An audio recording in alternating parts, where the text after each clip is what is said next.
Hello friends, myself Chandan Kumar Singh. This is the fifth part of machine design. Last part में हम discuss किए थे up to question number 57 तक question number 58 ए bolt क्या होता है? Bolt has head on one end and nut fitted to the other. Now इस bolt के बारे में थोड़ा देख लेते हैं हम लोग. Now bolt, screw and stud. There are three type of commonly use threaded fastener. तीन तरह का थ्रेडेड फास्टनर जनरली हम लोग यूज़ करते हैं फॉर टेम्पोररी ज्वाइंट के लिए. परमानेंट ज्वाइंट नहीं करना है, यहाँ पर टेम्पोररी ज्वाइंट करना है. परमानेंट ज्वाइंट में आपका वेल्डिंग आ जाएगा, जो वैसा ज्वाइंट जो कि परमानेंट हो. रिवेट ज्वाइंट होगा, परमानेंट ज्वाइंट होगा.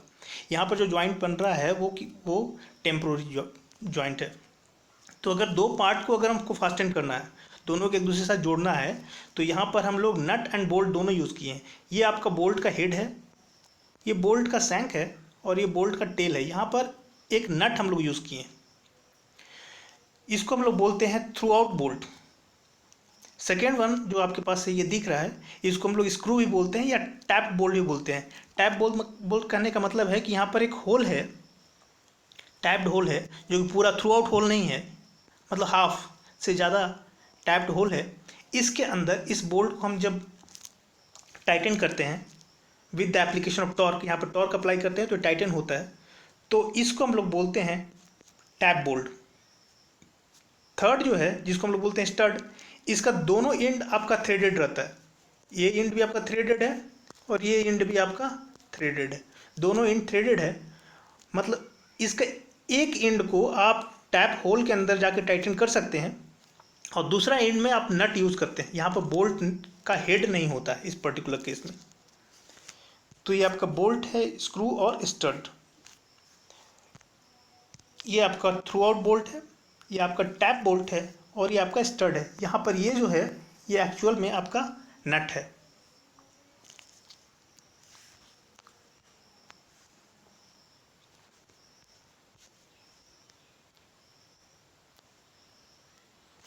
नेक्स्ट अगर हम बात करें स्टड में, जैसा आप देख सकते हैं यहाँ पर ये स्टड है, दोनों एंड आपका थ्रेडेड है.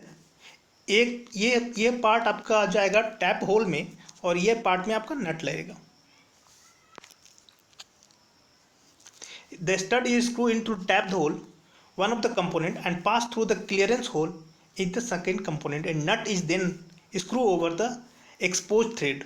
जो थ्रेड एक्सपोज्ड है उसके ऊपर हम लोग नट यूज़ करेंगे. तो आपसे पूछा ये गया था कि बोल्ट क्या होता है. तो bolt has a head on one end and nut fitted to the other. Next है the crest diameter of screw thread. Screw thread का जो क्रीज डायमीटर होता है वो कौन सा डायमीटर होता है, तो एक्चुअल में वो मेजर डायमीटर होता है. तो सबसे पहले हम स्क्रू थ्रेड के बारे में थोड़ा डिस्कस कर लेते हैं. Terminology of screw thread. Screw thread में वेरियस डायमेंशन ऑफ एक्सटर्नल या इंटरनल थ्रेड. अब कहने का मतलब स्क्रू थ्रेड अगर है तो एक्सटर्नल और इंटरनल थ्रेड वहाँ पर अगर देखने को मिलता है, तो एक्सटर्नल थ्रेड में जब कभी भी एक्सटर्नल थ्रेड होगा तो वहाँ पर मेजर डायमीटर आपको देखने को मिलेगा. The major diameter is the diameter of an imaginary cylinder that bound the crest of an external thread D और the root of the internal thread D. अगर इंटरनल थ्रेड है तो उसका जो रूट का जो डायमीटर होगा उसको हम लोग बोलेंगे मेजर डायमीटर, और अगर एक्सटर्नल थ्रेड है तो उसका जो क्रिस्ट का जो डायमीटर होगा उसको बोलेंगे हम major diameter. The measure diameter is the largest diameter of the screw thread. It is also known as nominal diameter of the thread. ये largest diameter होता है, nominal diameter भी इसको हम लोग बोलते हैं. जैसे कि यहाँ पर आप देख सकते हैं ये आपका एक्सटर्नल थ्रेड है, मतलब बाहर से थ्रेड किया हुआ है, और ये आपका इंटरनल थ्रेड है. तो नोटिस कीजिएगा यहाँ पर कि सब इसका जो क्रिस्ट है वो ये वाला पोर्शन जो क्रिस्ट है, ये जो पोर्शन है इसको हम लोग क्रिस्ट बोलेंगे. तो क्रिस्ट और ये बॉटम में ये जो क्रिस्ट है इसके बीच का ये जो डायमीटर है इसको हम लोग बोलते हैं major diameter. This is the major diameter जिसको स्मॉल डी से डिनोट किया गया है. नेक्स्ट जो है उसके बाद आपका जो है इसका जो पिच है, पिच डायमीटर हम लोग किसको कहते हैं, जैसे मान लीजिए एक थ्रेड है आपके पास, ये थ्रेड का जो पॉइंट आप यहाँ पर कंसिडर कर रहे हैं वही पॉइंट, सेम वही पॉइंट आगे वाले थ्रेड, मतलब उसका जो कॉन्सिक्यूटिव थ्रेड होगा उसका वही पॉइंट हम लोग कंसिडर करेंगे, उसका वही पॉइंट हम लोग कंसिडर करेंगे। तो दो कॉन्सिक्यूटिव पॉइंट के बीच का जो डिस्टेंस होता है उसको हम लोग बोलते हैं पिच। चाहे आप अगर क्रिस्ट को कंसिडर कीजिएगा तो क्रिस्ट यहाँ से लेकर के यहाँ तक जो भी डिस्टेंस होगा उसको बोलेंगे पिच, या फिर इसके और इसके बीच दो same point of the sets of the adjacent thread के बीच का जो डिस्टेंस होगा वो भी पिच, दोनों पिच बराबर ही रहता है। तो कहने का मतलब है कि ये जो पिच है, ये जो पिच का ये जो डायमीटर मिलेगा, इस डायमीटर को हम लोग बोलते हैं पिच डायमीटर। पिच डायमीटर मतलब इस पूरे थ्रेड के मिडिल का पोर्शन। नेक्स्ट है इसका जो रूट है, इसका जो रूट है वो जो डायमीटर आपको देगा, ये डायमीटर, इस डायमीटर को आप लोग बोलते हैं माइनर डायमीटर। इस पर्टिकुलर केस में ये जो है आपका रूट है और ये आपका क्रिस्ट है।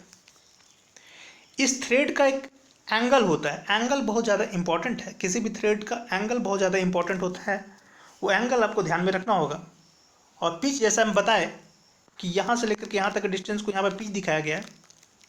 तो पिच हम किसी भी पॉइंट को कंसिडर करें, इस पॉइंट को कंसिडर करें, सेम आगे वाले थ्रेड में वही पॉइंट कंसिडर करें, दोनों के बीच का जो डिस्टेंस होगा वही पिच कहलाता है। नो, तो इसमें जो क्रिस्ट डायमीटर आपका होगा, जो क्रिस्ट डायमीटर होगा और जो मेजर डायमीटर होगा वो दोनों का दोनों एक्सटर्नल थ्रेड में सेम होगा। नाउ अब बात करते हैं इंटरनल। नाउ अब इंटरनल थ्रेड को देखते हैं। इंटरनल थ्रेड में क्या होता है कि जो आपका इस पर्टिकुलर केस में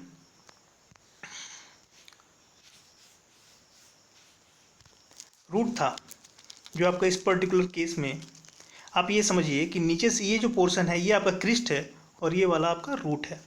इस पर्टिकुलर केस में ऊपर वाला क्रिस्ट था, नीचे वाला आपका रूट था, यहाँ पर जस्ट उसका रिवर्स है। नाउ ये अगर क्रिस्ट है और ये वाला रूट है तो ये क्रिस्ट का जो डायमीटर होगा, ये जो स्मॉलेस्ट डायमीटर होगा वो यहाँ पर इस पर्टिकुलर केस में माइनर डायमीटर होगा, और जो बड़ा वाला, दैट मीन्स कर सकते हैं इस पर्टिकुलर केस में जो रूट है, रूट का जो डायमीटर होगा वो रूट का डायमीटर यहाँ पर मेजर डायमीटर होगा, जस्ट उसका रिवर्स। नाउ आपसे पूछा ये गया है क्वेश्चन में कि जो आपका स्क्रू थ्रेड है, स्क्रू थ्रेड का the crest diameter of screw thread is same as, अब स्क्रू थ्रेड में जो है वो एक्सटर्नल थ्रेड है, अब एक्सटर्नल थ्रेड में जो आपका मेजर डायमीटर होगा वो मेजर डायमीटर आपका क्रीज डायमीटर होगा। नेक्स्ट क्वेश्चन है, if d is the diameter of the bolt, if d is the diameter of the bolt hole, diameter of the bolt hole, then for a flange pipe joint to be leak proof the circumferential pitch of the bolt should be क्या होगा, circumferential pitch of the bolt should be क्या होगा। अभी pitch हम लोग देख चुके क्या होता है। अब कहने का मतलब है मेरे पास एक पाइप है, पाइप के ऊपर यहाँ पर एक फ्लैंज हम लोग यहाँ पर अटैच किए हैं, एक फ्लैंज अटैच किए हैं, यहाँ पर बोल्ट अप्लाई किए हैं और यहाँ पर एक बोल्ट अप्लाई किए। जो फ्लैंज अप्लाई किए हैं वो फ्लैंज जो है वो लीक प्रूफ होना चाहिए। जॉइंट जो होगा पाइप के साथ जो ये जॉइंट होगा वो लीक प्रूफ होगा। तो उस पर्टिकुलर केस में आपका circumferential pitch of the bolt क्या होगा, बोल्ट का जो सर्कमफ्रेंशियल पिच है, जैसे मान लीजिए कि आपका जो है ये फ्लैंज है, पाइप के ऊपर ये रखा हुआ है, अब यहाँ पर बहुत सारा बोल्ट आप अप्लाई किए हैं, बहुत सा बोल्ट यहाँ पर आप कसे हैं, तो दो बोल्ट के बीच, जिस तरह दो थ्रेड के बीच का जो डिस्टेंस होता है उसको हम लोग बोलते हैं पिच। सेम वही सर्कमफ्रेंस, पूरे सर्कमफ्रेंस के अलॉन्ग दो बोल्ट के बीच का जो डिस्टेंस है, मान लीजिए उसको आप टी बोले या पी बोले, कुछ भी बोले, तो सर्कमफ्रेंशियल पिच कितना होना चाहिए ताकि वो मतलब ये बोल्ट को कितना नज़दीक हम इसको कसे ताकि यहाँ पर लीक नहीं होना चाहिए, लीक प्रूफ होना चाहिए। क्वेश्चन आपसे ये पूछ रहा है, तो इसके बारे में थोड़ा डिस्कस कर लेते हैं। Design of cylinder cover, the cylinder covers may be secured by the means of bolt और stud. But the studs are preferred. इस पर्टिकुलर केस में स्टड को प्रीफर किया जाता है। The possible arrangement of securing the cover with the bolt and stud as shown in the figure irrespectively the bolt or stud cylinder cover plate, the cylinder flange may be designed as discussed below। कहने का मतलब मेरे पास यहाँ पर ये है कि जैसे मान लीजिए कि आपका ये एक सिलेंडर है या पाइप है, ये आपका फ्लैंज निकला हुआ है, ये यहाँ पर और ये यहाँ पर, ये आपका सिलेंडर है। इस सिलेंडर के ऊपर एक कवर हम डाल दिए। कवर हमको मान लीजिए कवर लगा करके लीक प्रूफ जॉइंट क्रिएट करना है, तो ये आपका जो है वो कवर है, ये आपका कवर है। यहाँ पर बोल्ट है, बोल्ट, एक बोल्ट यहाँ, एक बोल्ट यहाँ, बोल्ट का हेड यहाँ, बोल्ट का हेड यहाँ और नट यहाँ पर। इसके बीच का जो ये दो बोल्ट के बीच का मतलब यहाँ से लेकर के यहाँ तक का जो डायमीटर है उसको हम D1 बोल रहे हैं, capital D that means D1। और ये जो सिलेंडर या पाइप का जो डायमीटर है वो कैपिटल डी, ये D1 ये कैपिटल डी। बोल्ट का जो डायमीटर है उसको हम स्मॉल डी से डिनोट कर रहे हैं, या DC बोलिए या D बोलिए, small D that means bolt का डायमीटर। तो कहने का मतलब मेरे पास यहाँ पर ये है कि यहाँ पर मान लीजिए कि अगर जो कि इस सिलेंडर के अंदर प्रेशर जनरेट हो रहा है, हाई प्रेशर कोई फ्लूइड रखा हुआ है यहाँ पर जिसका प्रेशर बहुत ज़्यादा है, तो वो क्या करेगा, इसके ऊपर एक प्रेशर क्रिएट करेगा ऊपर की तरफ। अब ये प्रेशर क्रिएट करेगा, ये प्रेशर को बैलेंस कौन सा प्रेशर करेगा, मतलब तो यहाँ पर जो रेजिस्टिव फोर्स डेवलप होगा इस नट में वो इसको बैलेंस करेगा। जब तक ये बैलेंस रहेगा, नीचे से लगने वाला फोर्स और ऊपर से लगने वाला फोर्स, जब तक ये बैलेंस रहेगा तब तक तो ये सेफ रहेगा। लेकिन अगर ये प्रेशर से लगने वाला फोर्स अगर ज़्यादा हो जाए तो ये ब्रेक हो जाएगा और यहाँ से आपका जो भी हाई प्रेशर फ्लूइड है वो आपका बाहर निकल जाएगा। तो कहने का मतलब ये है कि हमको ये देखना है कि टोटल फोर्स नीचे से ऊपर की तरफ कितना लग रहा है और ऊपर से नीचे की तरफ कितना लग रहा है। That means total active force and total reactive force दोनों को हमको बैलेंस करना है। तो सबसे फर्स्ट अगर हम देखें इस प्रेशर की वजह से टोटल कितना फोर्स जनरेट हो रहा है, तो प्रेशर ये है इनटू एरिया। एरिया कौन से एरिया में वो लग रहा है, तो ये एरिया π/4d²। तो π/4d² इंटू प्रेशर को स्मॉल पी से डिनोट कीजिएगा यहाँ पर, और फोर्स को कैपिटल पी से डिनोट कीजिएगा, या फोर्स को एफ से भी डिनोट कर सकते हैं आप। तो प्रेशर इनटू एरिया जो भी मिला आपका वो फोर्स मिला। यहाँ पर आप देख सकते हैं pressure into area, total upward force जो है on the cylinder cover is equal to pressure into area, ये टोटल अपवर्ड फोर्स। अब ना टोटल डाउनवर्ड फोर्स जो लग रहा है वो, चूंकि बहुत सारा नट है यहाँ पर, एक नट तो है नहीं, लेकिन हम अगर एक नट का बात करें, एक नट में टोटल डाउनवर्ड फोर्स कितना लग रहा है, तो हम जानते हैं कि एरिया इनटू स्ट्रेस। यहाँ पर चूंकि नट में स्ट्रेस जनरेट होगा, तो स्ट्रेस जो भी इसका परमिसिबल स्ट्रेस है, वो परमिसिबल स्ट्रेस को हम मान लीजिए सिग्मा टी बोल रहे हैं। जब तक ये सिग्मा टी स्ट्रेस है तब तक वो सेफ है। तो ये परमिसिबल टेंसाइल स्ट्रेस आपका ये है सिग्मा टी। तो ये स्ट्रेस हो गया। एरिया कितना है, चूंकि जो इस बोल्ट का जो डायमीटर है उसको हम स्मॉल डी से डिनोट किए हैं, या फिर कोर डायमीटर आप बोल सकते हैं, DC भी the core diameter of the bolt. तो आप यहाँ पर देख सकते हैं एरिया जो है वो π/4d² स्मॉल d² इनटू जो आपका परमिसिबल टेंसाइल स्ट्रेस है, वो स्ट्रेस इनटू एरिया, वो फोर्स मिला। ये फोर्स डाउनवर्ड डायरेक्शन में, दोनों फोर्स एक दूसरे को बैलेंस करेगा ताकि वो सेफ रहे। सेफ रहने के लिए दोनों फोर्स एक दूसरे को बैलेंस करेगा, और अगर ये बैलेंस करेगा तो दोनों को हम यहाँ बैलेंस करेगा, तो ये कंडीशन होगा। यहाँ पर n भी द नंबर ऑफ बोल्ट है, n यहाँ पर क्या है, नंबर ऑफ बोल्ट है। जितना नंबर ऑफ बोल्ट होगा उतना हम पुट कर देंगे। अब इसमें क्या करना ये है कि चूंकि हमको ये डायमीटर पता है, इस सिलेंडर कितना चौड़ा था, इस सिलेंडर का डायमीटर कितना था वो तो हमको पता है, प्रेशर कितना अप्लाई हो रहा है वो भी हमको पता है। तो नट बोल्ट तो हमको यूज़ करना है, तो बोल्ट हमको जब यूज़ करना है तो उसका डायमीटर हम एज्यूम कर लेते हैं। उसका डायमीटर हम अगर एज्यूम कर लेते हैं तो एज्यूम करने से हमको n कैलकुलेट कर पाएंगे कि n कितना सारा बोल्ट, अगर डायमीटर मान लीजिए कि हम 5 मिलीमीटर कंसिडर करते हैं कि डायमीटर इसका 5 मिलीमीटर है, तो n हमको यहाँ से फाइंड आउट हो जाएगा। और सिग्मा भी द परमिसिबल टेंसाइल स्ट्रेस है, तो परमिसिबल टेंसाइल स्ट्रेस तो हमको वैल्यू पता होता है। कितना कितना अगर स्टील का है तो स्टील का परमिसिबल टेंसाइल स्ट्रेस कितना है ये तुमको पता होता है, तो यहाँ से n निकल जाएगा मेरा कितना नंबर ऑफ बोल्ट लगेगा। नाउ एक्सपेरिमेंटली जो हम लोग कंसीडर करते हैं फैक्ट्री वगैरह में, वहाँ पर ये कंसीडर करते हैं कि जो सर्कमफ्रेंशियल है, सर्कमफ्रेंशियल पिच जो है, यानी ये जो टी है, 2 बोल्ट के बीच का जो डिस्टेंस है जिसको हम लोग टी बोल रहे हैं, ये टी जो है जो हम लोग एक्सपेरिमेंटली लेते हैं उसका वैल्यू लेते हैं 20D से लेकर 30D तक, 20√100D to 30√100D, इतना वैल्यू हम लोग कंसीडर करके चलते हैं जो कि एक्सपेरिमेंटली निकलता है। इतना हम लोग एज्यूम करके चलते हैं कि सर्कमफ्रेंशियल पिच इतना होना चाहिए, 2 बोल्ट के बीच का जो डिस्टेंस होना चाहिए वो इतना होना चाहिए। तो optimum value of circumferential pitch which is denoted by T is given by this equation. Now assuming the value of DC, मतलब डायमीटर ऑफ द बोल्ट को हम लोग एज्यूम कर लेते हैं और n में भी obtain from this equation. The circumferential pitch of the bolt is given by, अगर हम सर्कमफ्रेंशियल पिच यहाँ से निकालने की कोशिश करें तो चूंकि हमको ये पता है कि जो कवर प्लेट है, इस कवर प्लेट का जो डायमीटर है वो डायमीटर है D, मान के चलिए D1 या D जो भी बोलना है, वो पिच सर्किल डायमीटर ये। अब कहने का मतलब मेरे पास यहाँ पर ये है कि जैसे कि मान लीजिए कि ये जो भी डायमीटर है वो डायमीटर मान लीजिए D1 कंसिडर कर लिए, तो टोटल कितना हो गया, इसका सर्कमफ्रेंस कितना हो गया, पाई इंटू D, 2πr यानी पाई इंटू D। तो ये पूरा जो सर्कमफ्रेंस है, ये पेरीमीटर जो है, इस पेरीमीटर को डिवाइड करेंगे हम लोग कितना नंबर ऑफ बोल्ट से, बोल्ट कितना है, जितना नंबर ऑफ बोल्ट, मान लीजिए 2 बोल्ट है, 2 ही बोल्ट है, तो आपका 1 बोल्ट यहाँ है और 1 बोल्ट यहाँ है, 1 बोल्ट यहाँ और 1 बोल्ट यहाँ, तो यहाँ से लेकर के यहाँ तक का जो डिस्टेंस होगा, ये जो होगा इसको हम लोग बोलेंगे वो T है।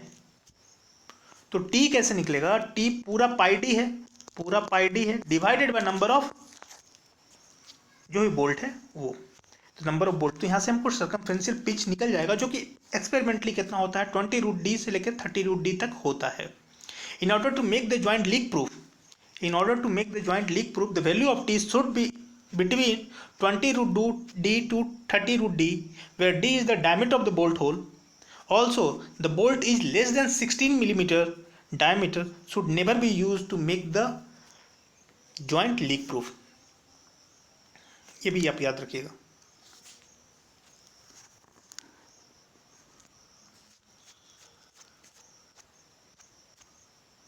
Now, कह रहा है if D is the diameter of the bolt hole, then the flange pipe joint to be leak proof, the circumferential pitch of the bolt should be 20√D to 30√D. Next, the maximum principal stress theory is applicable for, last class में जैसे पहले वाले class में हम discuss किए थे maximum principal stress theory क्या होता है, और maximum principal stress theory is applicable for brittle material. ये आपको देखते ही मारने वाला क्वेश्चन है, ब्रिटल मटेरियल में मैक्सिमम प्रिंसिपल स्ट्रेस थ्योरी हम लोग अप्लाई करते हैं। नेक्स्ट है the following type of nut is use for Allen bolt. अभी एलन बोल्ट क्या होता है, एलन बोल्ट अगर आप एक बार देख लीजिएगा तो आपको पता चल जाएगा कि इसमें कौन सा नट हम लोग यूज करते हैं। ये आप देख रहे हैं, ये एलन बोल्ट है, इसको बोलते हैं हम लोग एलन बोल्ट। एलन बोल्ट, इस पर्टिकुलर बोल्ट में आप किसी भी तरह का नट यूज कर सकते हैं। ये जो बोल्ट है इसका जो हेड है, हेड में आपका हेक्सागोनल डिप्रेशन होता है ना, ये ध्यान में रखिएगा आप, this is the Elon bolt.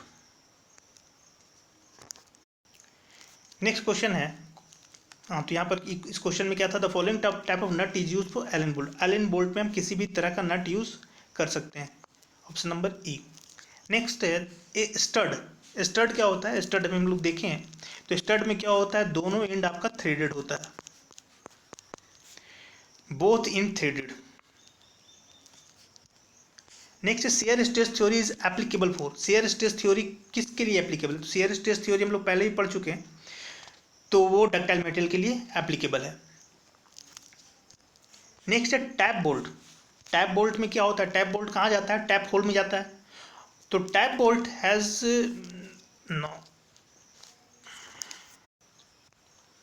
Now यहाँ पर आप देख सकते हैं कि हम लोग टैप होल के बारे में बात कर रहे हैं। Has head at one end and other end fitted into the tapped hole. Tap hole, अभी देखिए टैप बोल्ट के बारे में बात कर चुके हैं हम लोग। Has head at the one end and other end fits into the tapped hole of the other part to be join in the other part to be join. Next step, for application involving high stress in one direction only, high stress apply करना है one direction only, the following type of thread would be best suited. तो thread के बारे में हम लोग थोड़ा discuss कर लेते हैं। थ्रेड में जो एंगल्स होता है वो बहुत इंपॉर्टेंट है, यहाँ से क्वेश्चन रहता है, हमेशा क्वेश्चन रहता है, एक दो क्वेश्चन यहाँ से रहेगा ही रहेगा। तो ये एंगल और इसके बारे में डिस्कस कर लेते हैं, थ्रेड के बारे में। नाउ टाइप्स ऑफ थ्रेड, सबसे फर्स्ट है ब्रिटिश स्टैंडर्ड विड्थवर्थ, BSW यूज करते हैं हम लोग। इसमें ये जो आपका पोर्शन है इसको आप बोलते हैं क्रिस्ट, ये आपका रूट है, और ये जो है इसको बोलते हैं हम लोग फ्लैंक। ब्रिटिश स्टैंडर्ड विड्थवर्थ का जो एंगल होता है वो होता है 55 डिग्री, और दो क्रिस्ट के बीच का जो डिस्टेंस है इसको हम लोग पिच भी बोलते हैं, ये पिच। एंगल बहुत ज़्यादा इंपॉर्टेंट है, तो ब्रिटिश स्टैंडर्ड में आपका एंगल है 55 डिग्री। इसका जो पिच होता है वो बहुत ही मतलब कोर्स पिच होता है। कोर्स पिच कहने का मतलब है कि जो पिच है वो उसके बीच का डिस्टेंस थोड़ा ज़्यादा रहता है। अगर पिच बहुत कम हो, पिच अगर बहुत कम हो तो हम उसको फाइन पिच भी बोलते हैं, फाइन पिच। पिच बहुत कम है तो उसको हम बोलते हैं फाइन पिच। ये आपका कोर्स पिच हो गया, ये आपका फाइन पिच हो गया। Now used in more vibrating body, ऐसा जो है हम लोग BSW कहाँ यूज़ करते हैं, जहाँ पर बहुत ज़्यादा वाइब्रेशन होता है वहाँ पर हम लोग BSW यूज़ करते हैं, सच ए एरो या ऑटोमोबाइल वर्क में यूज़ करते हैं। एक बात इसमें याद रखना है आपको कि BSW जो होता है ब्रिटिश स्टैंडर्ड विड्थवर्थ जो होता है वो 55 डिग्री होता है, और नेक्स्ट है British stand association thread, BA thread, इसका 47.5 डिग्री होता है। तो एंगल जो होता है वो थोड़ा ध्यान रखिएगा। अमेरिकन का जो होता है वो है 60 डिग्री, इंडियन का जो होता है मैट्रिक वो भी 60 डिग्री, आपका एक्मे थ्रेड 29 डिग्री, और ब्रिटिश का जो भी होता है वो 55 डिग्री। ब्रिटिश स्टैंडर्ड विड्थवर्थ का 55 डिग्री, मतलब ब्रिटिश जो भी है वहाँ पर 55 मतलब 47 से लेकर के 55 तक। अमेरिकन इंडियन जो है 60, और जो आपका है एक्मे थ्रेड जो है वो 29। ये इतना ध्यान रखिएगा, यहाँ चूँकि बहुत ज़्यादा क्वेश्चन रहता है।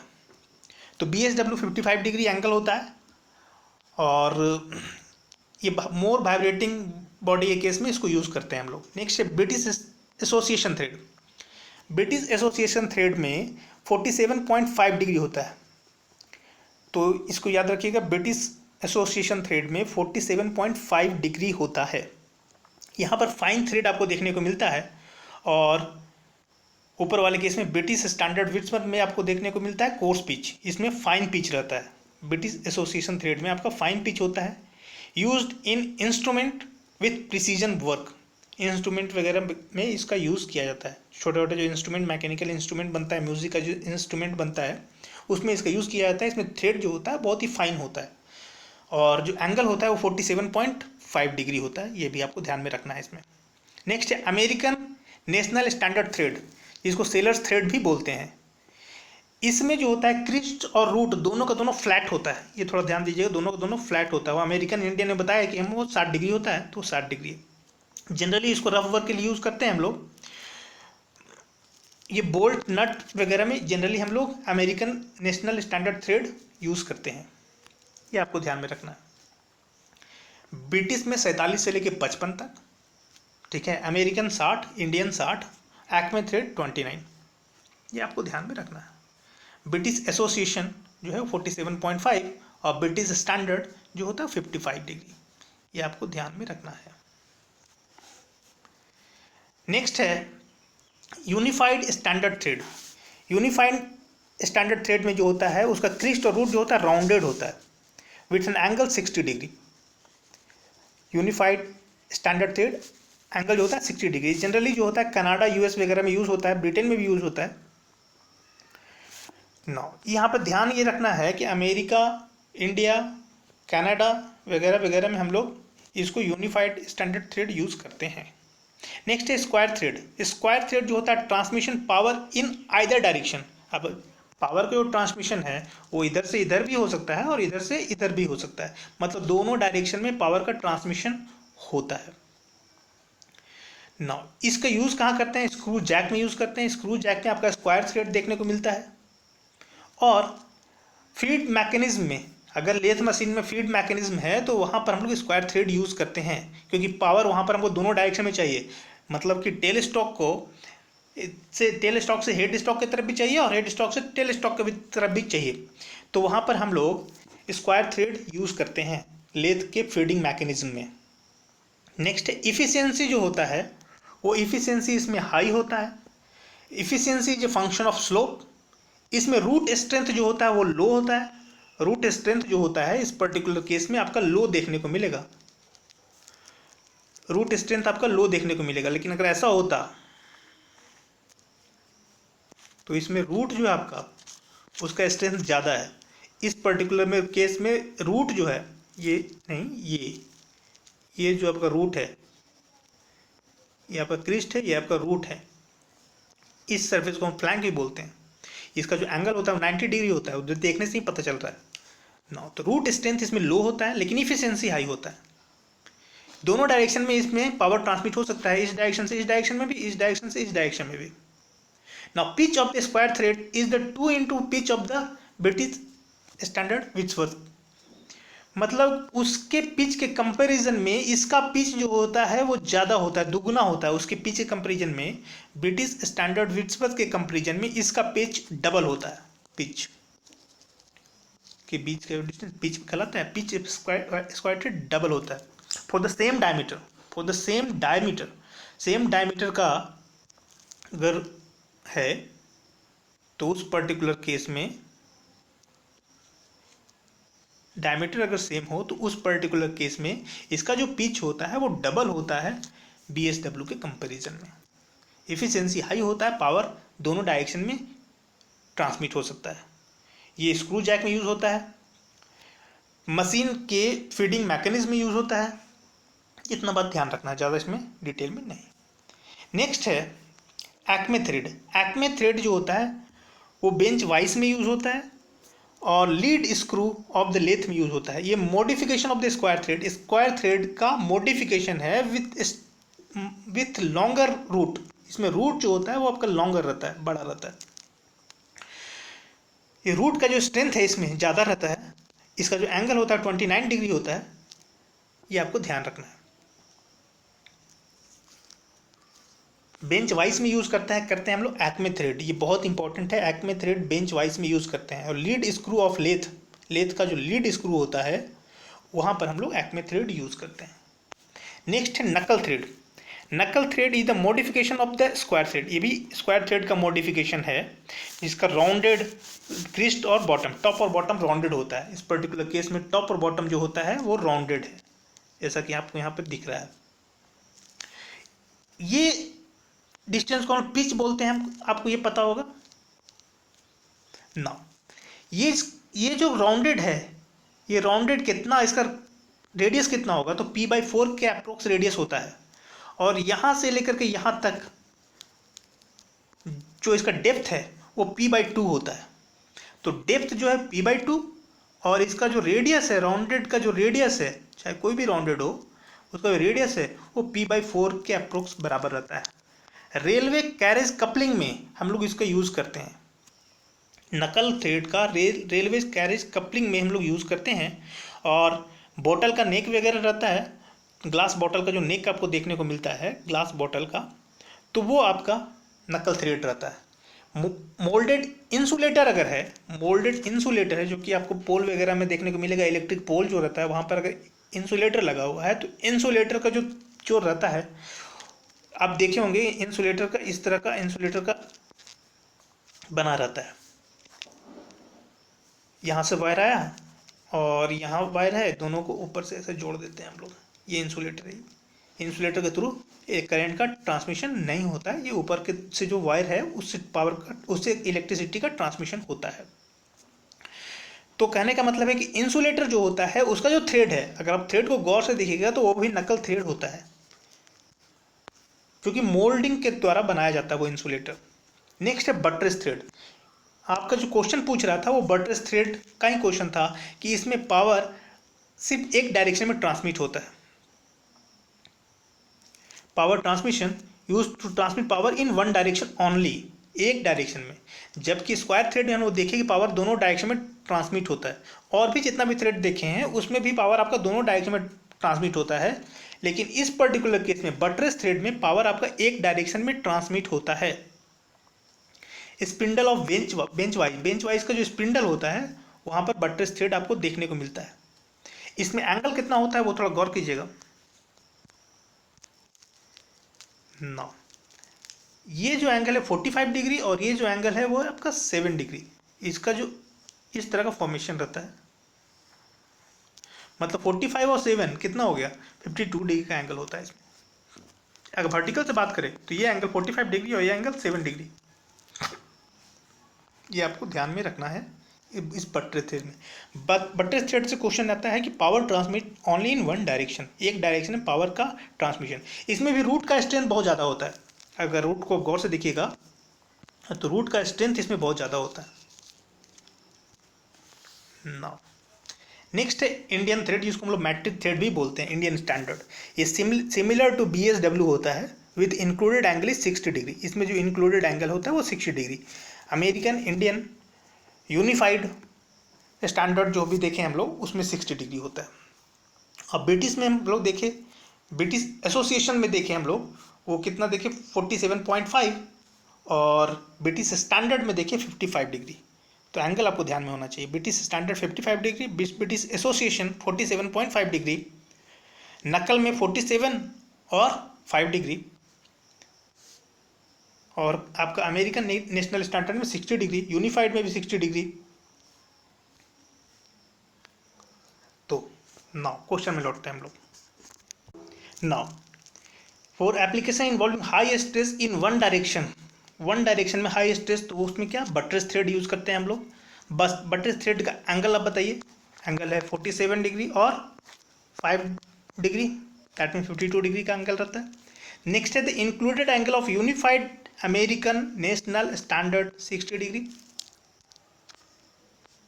The included angle of Acme thread का 29 degree. Next the function of washer का फंक्शन क्या होता है। आप जानते हैं कि वॉशर क्या होता है, वॉशर का फंक्शन क्या होता है वो हमको थोड़ा देखना है इसमें। ना वॉशर क्या होता है, वॉशर आपका एक thin annular shape metallic disc होता है। आप सपोज कीजिए एक डिस्क है आपके पास, डिस्क के बीच में होल है, ये वॉशर है आपका। ये वॉशर जो होता है, the function of washer are as follow. It distributes the load over the larger area on the surface of clamp part. मान लीजिए कि दो पार्ट को आपको क्लैम्प करना है, ये दोनों पार्ट को क्लैम्प करना है। यहाँ पर आप एक बोल्ट डालें और यहाँ पर आपको नट लगाना है। तो यहाँ पर सबसे पहले आप एक वॉशर रखिएगा, उसके ऊपर एक नट लगाइएगा। तो कहानी ये है। तो इससे होता है क्या कि अगर ये वॉशर आप यहाँ पर रखिएगा तो लोड जो भी है वो लार्जर एरिया में डिस्ट्रीब्यूट हो जाएगा। लोड जो रहेगा वो लार्जर एरिया में डिस्ट्रीब्यूट हो जाएगा। तो एरिया को इंक्रीज करने के लिए हम लोग वॉशर यूज करते हैं। It prevents the marring of clamp part during the assembly. Marrying का मतलब होता है कि वो deformation, prevent the deformation of the clamp part. Clamp part आपस में डिफॉर्म नहीं हो असेंबली के दौरान। जब असेंबल कर रहे हैं तो उस दौरान जो क्लैम्प पार्ट है वो डिफॉर्म नहीं हो। क्योंकि अगर ऐसा कहानी है कि जैसे मान लीजिए एक ये ब्लॉक है, ये एक ब्लॉक है, दोनों के बीच होल है मान लीजिए। अब होल है इतना बड़ा और नट आपका बोल्ट है थोड़ा पतला, तो नट भी आपका रहेगा पतला। तो उस पर्टिकुलर केस में अगर फोर्स अप्लाई होता है इसके ऊपर, फोर्स अप्लाई अगर इसके ऊपर होता है तो जो ये जो होल है उस थ्रू आउट ये डिफॉर्म हो जाएगा। तो इसके लिए क्या करेंगे, एक वॉशर यहाँ पर यूज़ करेंगे हम लोग। उससे क्या होगा, वॉशर यूज़ करने से ये जो मैरिंग होगा, जो डिफॉर्मेशन होगा, वो डिफॉर्मेशन नहीं होगा, क्लैम्प पार्ट डिफॉर्म नहीं होगा। It prevent the marring of clamp part during the assembly. It prevent the marring of bolt head and nut surface during the assembly. Next है सबसे इंपॉर्टेंट जो इसमें है वो it provide the bearing surface over the large clearance hole. जो अभी अभी बात की है वो लार्ज क्लियरेंस होल अगर है, ये है एक पार्ट, ये है दूसरा पार्ट, दोनों के बीच जो आपका होल है वो लार्ज क्लियरेंस होल है। मतलब अगर हम इसके बीच में बोल्ट डाले भी तो भी कुछ ना कुछ क्लियरेंस हमको यहाँ पर दिख जाएगा। तो अगर हम इसके ऊपर नट यहाँ पर अप्लाई करेंगे, नट कसेंगे, तो जब भी फोर्स अप्लाई होगा तो ये नट जो है डिफॉर्म कर देगा। तो उसके लिए हम यहाँ पर एक वॉशर यूज़ करते हैं जो कि बियरिंग सरफेस एरिया प्रोवाइड करता है over the large clearance hole के केस में। तो ऐसा करने से ये डिफॉर्म नहीं होगा। तो कहने का मतलब है कि वॉशर क्या प्रोवाइड करता है हमको, बियरिंग सरफेस एरिया प्रोवाइड करता है over the large clearance hole. The function of washer is to provide bearing area. Option number B. Next है कैप स्क्रू क्या होता है। बोल्ट और नट तो हम लोग देख चुके, अब कैप स्क्रू क्या होता है उसके बारे में थोड़ा डिस्कस कर लेते हैं हम लोग। कैप स्क्रू, कैप स्क्रू जो होता है, cap screw belong to the category of tap bolt. Tap bolt अभी देख चुके आप, तो टैप होल के अंदर टैप बोल्ट जाता है आपका, तो टैप बोल्ट के कैटेगरी में ही ये आता है। कैप स्क्रू जो होता है वो टैप बोल्ट से थोड़ा सा अलग है। कैसा अलग, कैसे अलग है वो थोड़ा देख लीजिए। कैप स्क्रू जो होता है वो छोटा होता है, सबसे पहला कैप स्क्रू छोटा होता है, टैप बोल्ट से ये छोटा होता है। Cap screw are smaller as compare to tap bolt, tap bolt के कंपेयर में ये छोटा होता है, ये ध्यान रखिएगा। ये wide variety of shapes are available for the head of cap screw. On the other hand tap bolt has hexagonal and square head. Tap bolt का अगर बात करेंगे तो उसका जो हेड होता है वो हेक्सागोनल होता है या स्क्वायर होता है, लेकिन इसमें जो हेड होता है वो हेक्सागोनल और स्क्वायर के अलावा भी और भी डिफरेंट तरह का हो सकता है। तो cap screw with different type of head are shown in the figure. ये सब आपका टैप बोल्ट जैसा ही दिखेगा, लेकिन ये है क्या, कैप स्क्रू है, ये छोटा है, छोटा छोटा साइज का है। तो इसका जो ये जो दिख रहा है आपको, ये हेक्सागोनल हेड है इसमें, ठीक है, हेक्सागोनल है। नाउ नेक्स्ट है, यहाँ पर थोड़ा गौर कीजिएगा, इसके हेड में और इसके हेड में, इसका जो हेड है वो मशरूम टाइप का है, इसको मशरूम टाइप हेड भी बोलते हैं या फिर बटम टाइप बोलते हैं, बटम के जैसा है। और इसको हम लोग बोलते हैं, इसका जो हेड है, ये हेड है आपका फिल्स्टर, इसका नाम है फिल्स्टर, ऊपर से ऐसा, ये ध्यान रखिएगा। फिल्स्टर जो है ये हेड आप ध्यान रखिएगा, ये फ्लैट है और ये है हेक्सागोनल, मतलब है हेक्सागोनल, कहने का मतलब है कि हेक्सागोनल ग्रूव तो है लेकिन वो इनसाइड अंदर की तरफ कटा हुआ है। यहाँ थोड़ा गौर कीजिए आप, हेक्सागोनल ग्रूव है लेकिन वो ग्रूव वो इनसाइड है, इनर डायमीटर में वो कटा हुआ है। तो ये आपका कैप स्क्रू। कैप स्क्रू जो होता है वो टैप बोल्ट जैसा ही होता है, और इसमें जो होता है ये छोटा होता है, टैप बोल्ट के कंपैरिजन में ये छोटा होता है। ये कुछ कैप स्क्रू का फिगर था, ये फिगर आप ध्यान में रखिएगा, ये फिगर से भी क्वेश्चन रहता है। एक और है यहाँ पर मशीन स्क्रू। मशीन स्क्रू जो होता है कैप स्क्रू जैसा होता है, अभी आप कैप स्क्रू देख चुके। Machine screw is similar to cap screw with the head slotted for the screw driver. इसका जो हेड होता है वो स्क्रू ड्राइवर के लिए स्लॉटेड होता है। And these are generally use with the nut, इसको जनरली हम लोग नट के साथ यूज़ करते हैं, इसको बोलते हैं हम लोग मशीन स्क्रू। यहाँ पर नट लगा होता है जनरली। तो कहने का मतलब ये भी आपको ध्यान में रखना है। ये है आपका राउंड हेड मशीन स्क्रू, ये आपका फ्लैट हेड मशीन स्क्रू, ठीक है। और ये राउंड हेड वुड में, जो वुड में लकड़ी में जो यूज़ होता है वो ये है, और फ्लैट हेड वुड स्क्रू आपका ये है। पिच क्या होता है ये तो आपको पता ही है। तो कहने का मतलब मेरे पास यहाँ पर ये है कि आपका मशीन स्क्रू है, ये कैप स्क्रू जैसा ही होता है लेकिन इसको नट के साथ यूज़ करते हैं हम लोग। नाउ कैप स्क्रू क्या होता है, cap screw are similar to small size tap bolt, यही है, similar to small size tap bolt except that a greater variety of shapes and heads are available. ये आपका कैप स्क्रू। सेकेंड जो हमको दिखाया आपको, slotted for the screw driver and generally use with nut, ये machine screw के लिए ये लाइन है। नेक्स्ट है the Elon bolt is, Elon bolt हम देख चुके। एलन बोल्ट क्या होता है, तो एलन बोल्ट में होता है कि provided with A hexagonal depression in the head. Elon bolt आप देख चुके, provided with hexagonal depression in the head. फिर से एक बार एलन बोल्ट को आप देख लीजिए, ये आपका एलन बोल्ट है जिसमें हेक्सागोनल डिप्रेशन हेड में। नेक्स्ट क्वेश्चन है question number 72। The deflection of cantilever beam under load W is delta.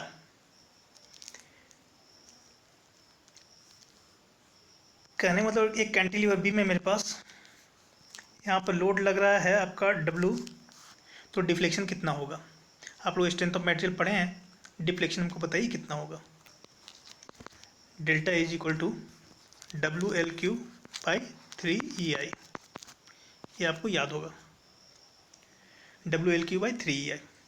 कहता है deflection of A cantilever beam under load W is delta if the width is half. Width जो है उसको अगर half कर दिया तो ये जो कैंटिलीवर बीम है उसका जो क्रॉस सेक्शन एरिया है, ये अगर क्रॉस सेक्शन एरिया अगर हम बात करें, इसका ये वाला जो क्रॉस सेक्शन एरिया है, ये क्रॉस सेक्शन एरिया का जो विड्थ है वो विड्थ अगर हम आधा कर दें, विड्थ हाफ कर दे, तो डिफ्लेक्शन क्या होगा। अब कहानी यहाँ पर ये है कि विड्थ अगर हम हाफ कर दें तो इस फॉर्मूला में, डिफ्लेक्शन वाले फॉर्मूला में विड्थ कहाँ पे है, लोड W तो चेंज नहीं हो रहा है, लेंथ, इसका जो लेंथ है वो लेंथ भी चेंज नहीं हो रहा है, 3 भी चेंज नहीं हो रहा है, E यंग्स मॉडुलस से वो भी चेंज नहीं हो रहा है, जो चेंज होने वाला क्वांटिटी है वो है I मोमेंट ऑफ इनर्शिया। क्योंकि हम जानते हैं डिफ्लेक्शन का फॉर्मूला WL3/3EI होता है, ये पहले भी हम लोग पढ़ चुके हैं। तो यहाँ पर I, अब रिट्रायंगल का मोमेंट ऑफ इनर्शिया कितना होता है, तो रिट्रायंगल का मोमेंट ऑफ इनर्शिया होता है BHQ/12, BHQ/12, आप याद रखिएगा मोमेंट ऑफ इनर्शिया। तो अगर विड्थ को BHQ/12, विड्थ को अगर हाफ कर दिया जाए, विड्थ को क्या कर दिया जाए, हाफ कर दिया जाए, हाइट से कोई फर्क नहीं पड़ रहा है, तो उस पर्टिकुलर केस में डिफ्लेक्शन आपका क्या होगा। नाउ स्ट्रेंथ ऑफ मटेरियल में हम डिस्कस किए थे डिफ्लेक्शन के केस में, कैंटिलीवर के केस में अगर P लोड लग रहा है तो डिफ्लेक्शन क्या होता है, PL/3EI। अगर यही UDL होता है, यूनिफॉर्मली डिस्ट्रीब्यूटेड लोड होता है, तो डिफ्लेक्शन आपको क्या मिलता, QL4/8EI कैंटिलीवर केस में। ये हम पहले भी डिस्कस किए हैं स्ट्रेंथ ऑफ मटेरियल में। तो फिलहाल आप यहाँ पर डिफ्लेक्शन, ये फॉर्मूला आप ध्यान में रखिए, PL/3EI। अच्छा, अब यहाँ पर जो लोड लग रहा है, मेरी जो कैंटिलीवर बीम है उसमें जो लोड लग रहा है वो लोड लग रहा है W, तो डिफ्लेक्शन क्या मिला, WL/3EI। मोमेंट इनर्शिया हमको पता है BHQ/12 होता है। तो नो, अब अगर विड्थ को हाफ कर दिया जाए, यानी B के जगह पर B/2 कर दिया जाए, विड्थ क्या कर दिया जाए, विड्थ को हाफ कर दिया जाए, तो I' मिलेगा मेरे को। तो डिफ्लेक्शन जो होगा वो आपका WL/3EI'।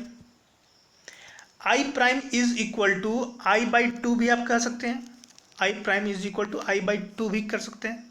अब यहाँ सोच लीजिएगा, आंसर बुक में रॉन्ग होगा, इसलिए आप इसको थोड़ा गौर समझिएगा, क्योंकि यहाँ पर विड्थ को हाफ किया जा रहा है, विड्थ को हाफ किया जा रहा है।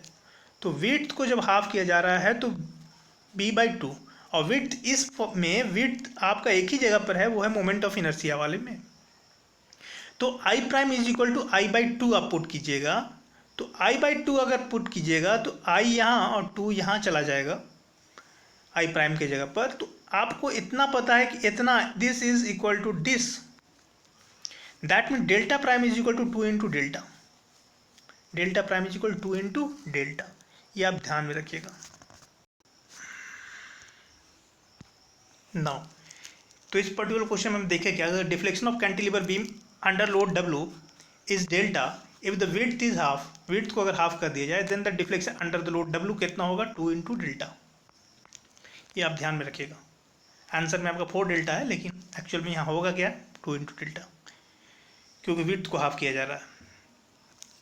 नेक्स्ट है ball bearing type screw are found in the following application. Ball bearing type screw, इसको हम लोग नेक्स्ट क्लास में डिस्कस करेंगे।